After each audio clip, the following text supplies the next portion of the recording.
Hey everyone, I'm back. SH Figuarts, Dragon Ball Z, Bardock, father of Goku. Let's see how the figure came out. The details handled exceptionally well. Get great amount of accessories. I really love the black gloss finish on the armor. It really makes the figure pop. You get great amounts of accessories, hands, faces, and a blast effect. Just wanted to show you some lighting options for this figure. He really pops in the red sort of orange type background. If you're into figure photography, I think you're gonna really love this, or if you're just a casual Dragon Ball collector, I think you will love it either way. Now, overall, I think they did a fantastic job. There are some minor nitpicks I do have, like the scouter with the ear thing. Although, when they first showed it off, I was a little bit more hesitant that I would actually like it, but changing it is not too hard. I see why they went with this design considering Goku's hair, so that way this— What?! Are you out of your mind?! This way they'd save money on plastic, and that way you can interchange the scouter with all of his facial expressions.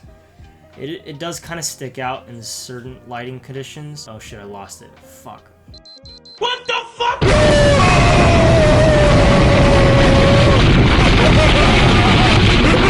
So in all seriousness, the seam for the ear can be a little bit distracting, but personally for me, it doesn't make me hate the figure or dislike it any less. I'm really happy to have it, but I do think it's something worth pointing out and mentioning for this review.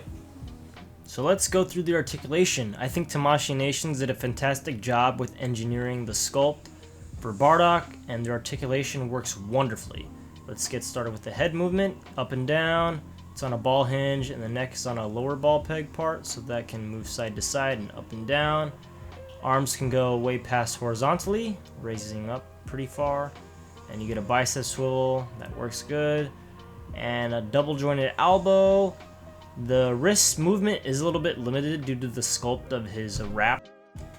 Now for the torso movement is very good. Be careful, I did encounter some minor paint rubbing, but I was able to get it off with my thumb, so luckily it doesn't stay there. But the articulation moves pretty far forward.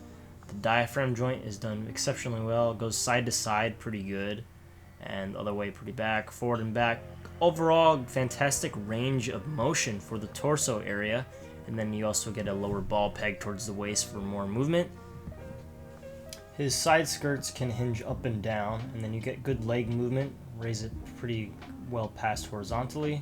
He can kick pretty far, he has double jointed knees, that works great.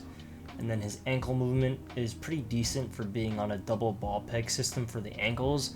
This isn't always ideal, but you still get a great ankle rocker out of it, and then you also get a toe hinge which moves very far. So overall, I'm very pleased to own Bardock for my Dragon Ball Z collection. There are some minor complaints I have, like no paint shading, but I think the black gloss on the armor really helps him pop.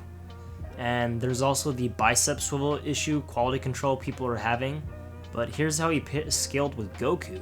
And stay tuned for photos at the end of the video. Donkey O. Donkey O.